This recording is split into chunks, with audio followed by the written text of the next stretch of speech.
ચલો વિદ્યાર્થી મિત્રો, આજે આપણે જોવાની છે ગોલીય અરીસા માટેની કાર્ટેશિયન પદ્ધતિ. આ એક આખી પદ્ધતિ છે કે જેમાં દાખલાઓનો ઉપયોગ કરી અને કોઈ અરીસાઓમાં પ્રતિબિંબ કઈ જગ્યાએ મળે છે એની વિશે બધી માહિતીઓ મળતી હશે અથવા મેળવી શકાય છે. તો આપણે એમની વિશે બધું જોવાનું છે. જે રીતે કાર્ટેશિયન યામ પદ્ધતિ ગણિતની અંદર આવે છે એવી જ રીતે વિજ્ઞાનની અંદર પણ આ પદ્ધતિનો ઉપયોગ થાય છે. તમને આલેખ તો યાદ હશે કે આલેખમાં તમે જુઓ સામાન્ય રીતે તો જે રીતે આલેખમાં ચારે ચાર બાજુ મધ્ય બિંદુ જે છે એ O, આ x, આ x ડેશ, આ y અને આ y ડેશ. બરોબર? બહુ ઈઝી છે. x હોય તો ધન આવે અને x ડેશ હોય તો -1 અને -2. એવી જ રીતે y હોય તો 1 અને 2. ત્યારે y ડેશ વાળો ભાગ જે છે એ કેવો આવશે? -1 અને -2. આ નીચેનો ભાગ માઈનસ, આ ડાબો ભાગ, આ જે છે ડાબી બાજુ, આ જે છે જમણી બાજુ. બરોબર? આ ઉપર અને આ નીચે. કાર્ટેશિયન યામ પદ્ધતિમાં આપણે આ જ વસ્તુ શીખવાની છે કે કઈ બાજુ પરિણામ મળે અથવા પ્રતિબિંબ હોય તો એને આપણે ધન કઈ રીતે ગણવું, ઋણ કઈ રીતે ગણવું, આ બધી જ માહિતીઓ આપણને કાર્ટેશિયન યામ પદ્ધતિ દ્વારા મેળવી શકાય. ચાલો આપણે ડ્રો આઉટ કરીએ. તો હું અહીંયા દોરું છું અને પછી આપણે માહિતી લખીએ એમની વિશે. આ આપણે ધારો કે કોઈ અરીસો છે. આપણે અંતર્ગોળ અને બહિર્ગોળ અરીસાઓ માટે બંને માટે રૂલ્સ એટલે કે નિયમો જે છે એ એક સમાન જ રહેશે. એમાં કોઈ ચેન્જીસ થશે નહીં. એટલે અહીંયા ભલે મેં અંતર્ગોળ અરીસો દોર્યો હોય પણ નિયમ પ્રમાણે જે છે એ બહિર્ગોળ અરીસો જે છે બહિર્ગોળ અરીસામાં અને અંતર્ગોળ અરીસામાં બંનેમાં જે છે લાગુ પડશે. બરાબર? પોઈન્ટ આઉટ અહીંયા હું કરી નાખું છું. ઓકે, અહીંયા બિંદુ O ની જગ્યાએ આપણે લેવાનું છે ધ્રુવ P અને બધા રૂલ્સ આ પ્રમાણે જ લાગશે. ધ્રુવ P શું છે? તો કે ધ્રુવ P ઉદ્ગમ બિંદુ છે જ્યાંથી શરૂઆત થાય છે અને બધા માપ આ બાજુ પ્રતિબિંબ હોય, આ બાજુ પ્રતિબિંબ હોય, ઉપર હોય, નીચે હોય, બધાની ગણતરી ક્યાંથી થશે? તો કે ધ્રુવ P થી ગણતરી થશે. એટલે ધ્રુવ P શું છે? તો કે ધ્રુવ P આપણું શું છે? તો કે ઉદ્ગમ બિંદુ છે અથવા ઉગમ બિંદુ છે. બરોબર? તમે વસ્તુને કોઈ પણ વસ્તુ જ્યારે કાચની સામે મૂકો તો ક્યાં મૂકો? તો કે હંમેશા તમે મૂકશો ડાબી બાજુ.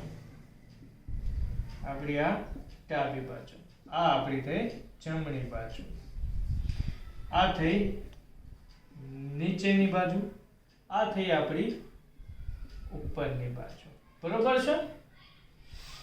પ્રતિબિંબ મેળવવા માટે તમારે જે વસ્તુને તમે મૂકો છો એ વસ્તુ હંમેશા જે છે આપણે ક્યાં મૂકીએ છીએ? તો કે દર્પણ મુખની આગળ. એટલે કે ક્યાં? તો કે જમણી બાજુ.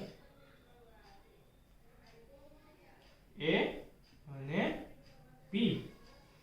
બરોબર છે? ક્યાં હોય છે હંમેશા? તો કે આ બાજુ. વક્રતા કેન્દ્ર અહીંયા આપણે E તો લખી નાખીએ, C અને F. બરોબર? તો સામાન્ય રીતે આપણે જોયું. બરોબર? હવે કાર્ટેશિયન નિયમ પદ્ધતિ શીખવા માટેનું અથવા જોવા માટેનું આપણું રીઝન શું છે, કારણ શું છે? તો કે જ્યારે આપણે ગણતરી કરતા હોય, દાખલાઓની અંદર તમે ગણતરી કરતા હોય તો એમાં જે જવાબ આવે તે જવાબ ઉપરથી તમને કઈ રીતે ખબર પડશે કે પ્રતિબિંબ આપણને વાસ્તવિક મળ્યું, આભાસી મળ્યું, ચત્તુ મળ્યું કે ઊંધું મળ્યું, કે પછી કઈ જગ્યા ઉપર મળ્યું, કેટલાથી દૂર મળ્યું છે?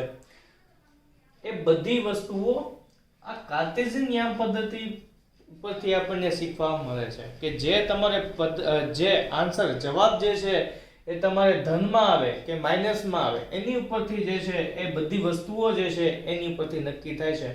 એટલા માટે આપણે કાર્ટેશિયન નિયમ પદ્ધતિ જોઈએ છીએ.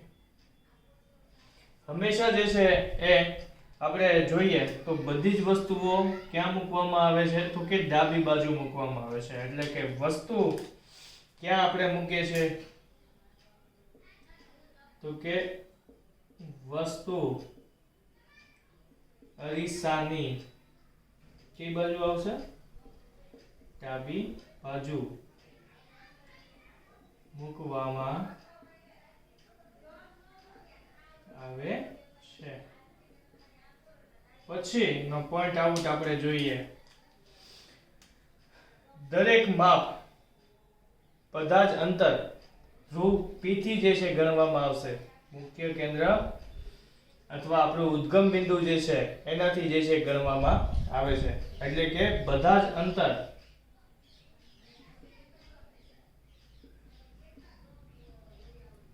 ધ્રુવ P થી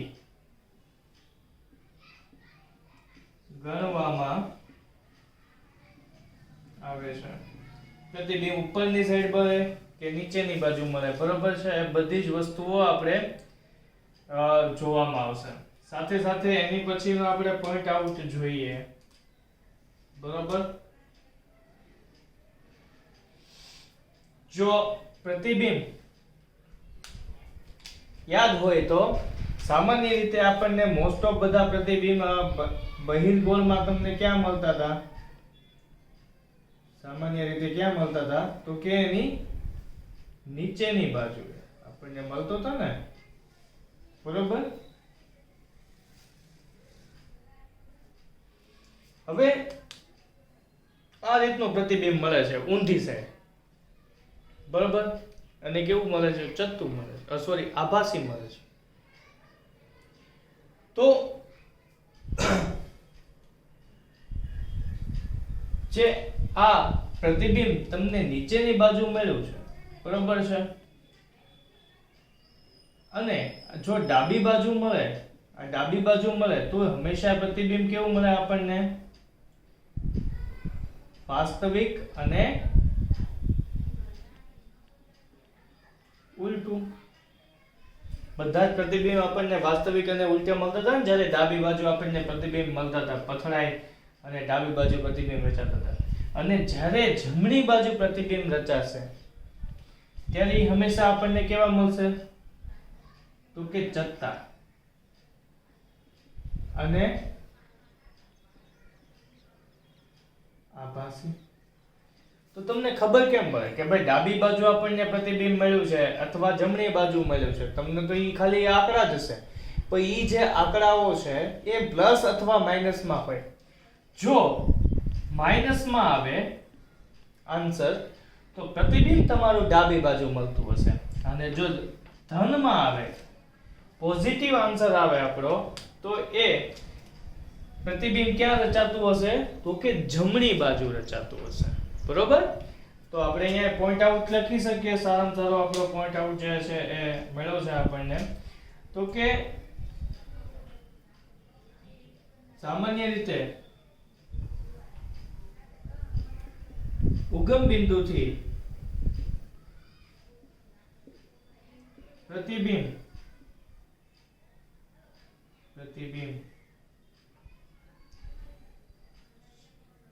આપણે સામાન્ય શોર્ટમાં લખીએ, જમણી બાજુ મળે તો એ કેવું મળશે?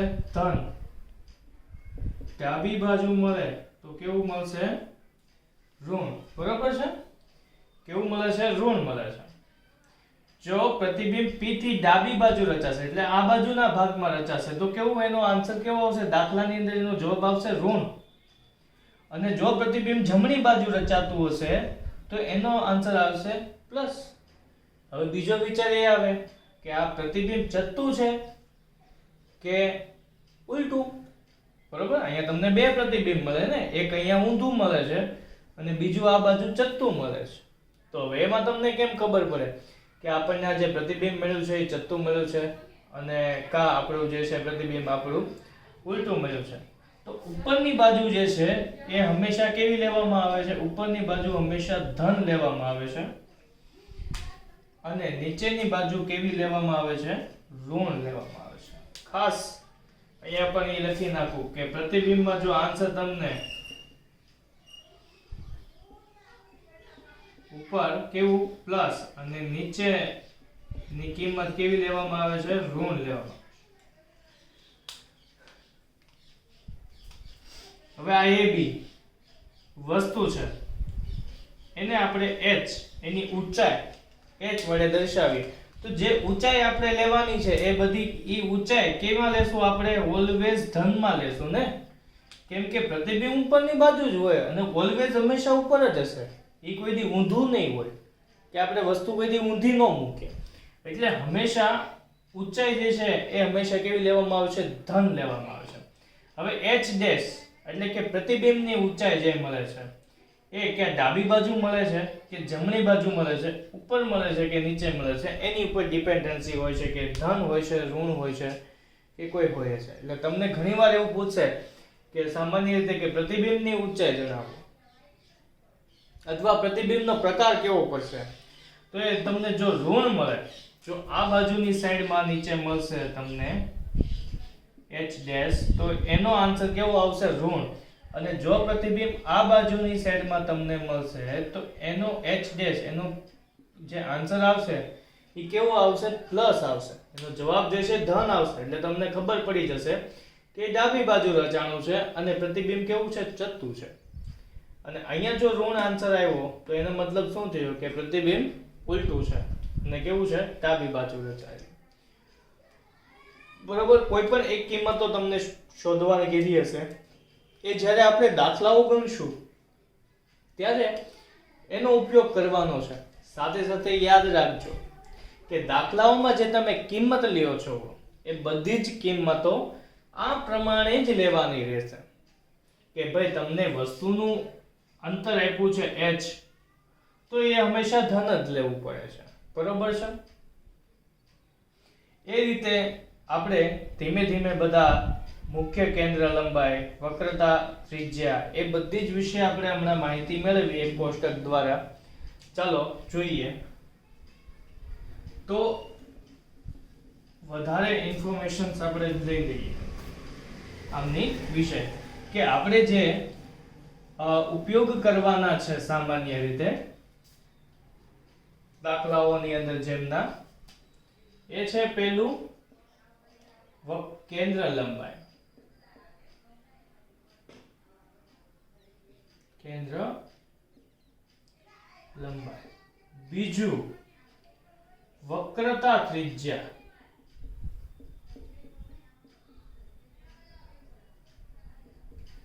આ આપણે જે છે એ પૂર આવે પહેલાની પાળ બાંધવાની વાત છે. એટલે ટૂંકમાં અગાઉ સમજવાની વાત છે કે આ બધી વસ્તુ છે શું.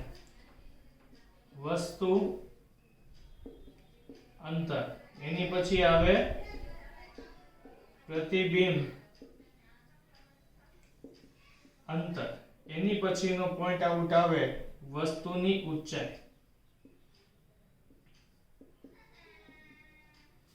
અને એની પછીનો પોઈન્ટ આઉટ આવે એ છે પ્રતિબિંબની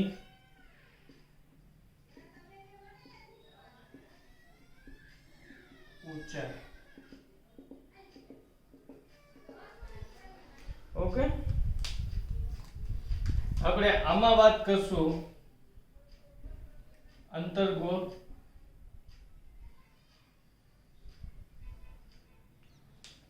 અને બીજો જે વાત કરશું એ છે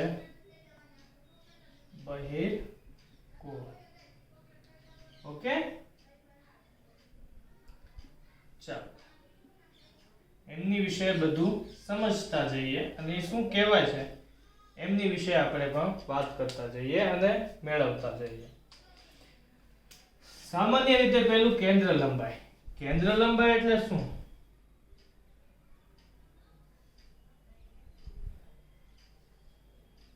તો કે આ ધ્રુવ P અને F, તો કે આ ધ્રુવ P અને F વચ્ચેનું જે અંતર છે એને કેન્દ્ર લંબાઈ કહેવામાં આવે છે. એમને શું કહેવામાં આવે છે? કેન્દ્ર લંબાઈ કહેવામાં આવે છે. બે ડ્રો આઉટ કરી નાખું ચાલો, અંતર્ગોળ અને બહિર્ગોળ માટે. અહીંયા કેન્દ્ર લંબાઈ F, અહીંયા C અને અહીંયા P.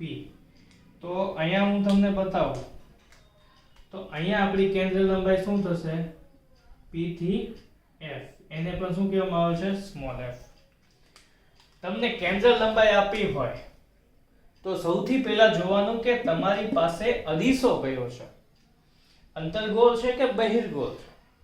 તો એનું માપ આપણે કેમાં લેશું? કેન્દ્ર લંબાઈ જો અંતર્ગોળ માટે આપેલી હોય તો આ બાજુ થઈ આપણી કઈ? તો કે ડાબી. ડાબી બાજુ હંમેશા શું લેવાનું છે? ઋણ લેવાનું છે. અહીંયા ઉપર યાદ રાખી લેજો. એ જ રીતે તમારે કરવાનું છે. આ બાજુ પ્લસ અને આ બાજુ માઈનસ. બરોબર? તમારા પદ જે બાજુ હોય એ રીતે એને ઋણ લેવાનું. તો આ પદ આપણે કેવું લેશું? ઋણ લેશું. આ પદ આપણે કેવું લેશું? કેમ કે અરીસાની કેવી બાજુ છે? જમણી બાજુ. તો એ કેવું આવશે? પ્લસ આવશે. તો આની કિંમત આપણે કેવી લેવાની આવે? Minus f, minus small f, અને અહીંયા આવશે જે છે પ્લસ f આવશે. Plus f. કેમ કે જે કેન્દ્ર લંબાઈ છે એ કઈ બાજુ છે? ડાબી બાજુ છે. અને આ અરીસાની કેન્દ્ર લંબાઈ કઈ બાજુ છે? જમણી બાજુ છે. અરીસાઓ યાદ છે ને? આવડું આ અંતર્ગોળ. ઓકે. અને આ કયો થાય આપણો?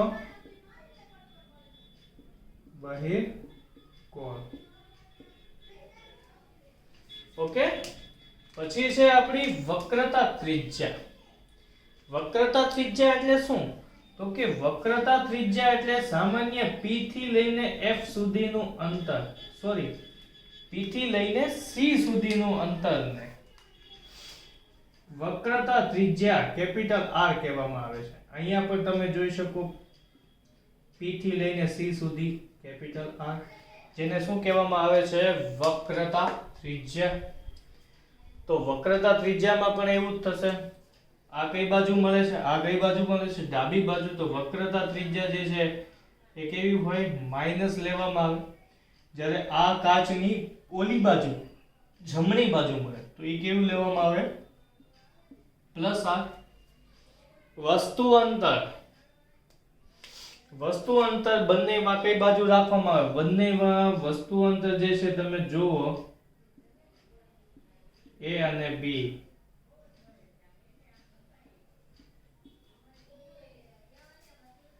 આ વસ્તુ છે અને વસ્તુનું અંતર જેમને u કહેવામાં આવે છે.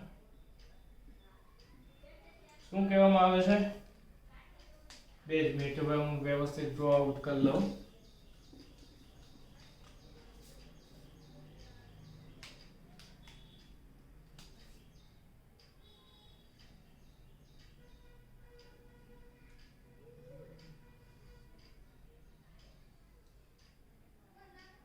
આ P, આપણો F અને આ C અને આ જે છે A અને B.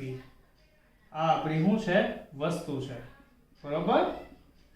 અને વસ્તુ અંતર આપણે બધું જે મેઝરમેન્ટ કરવાનું છે ક્યાંથી કરવાનું છે? તો કે ધ્રુવ P થી. તો તમે અહીંયા જુઓ કે વસ્તુ અંતર જે છે એ શું થાય? P થી લઈને આપણે અહીંયા લખવું પડશે B અને A. ઊંધું લખ્યું હતું એટલા માટે. તો આપણું વસ્તુ અંતર P થી લઈને B સુધી એટલે PB થશે. ઓકે, PB આપણું શું થશે? વસ્તુ અંતર.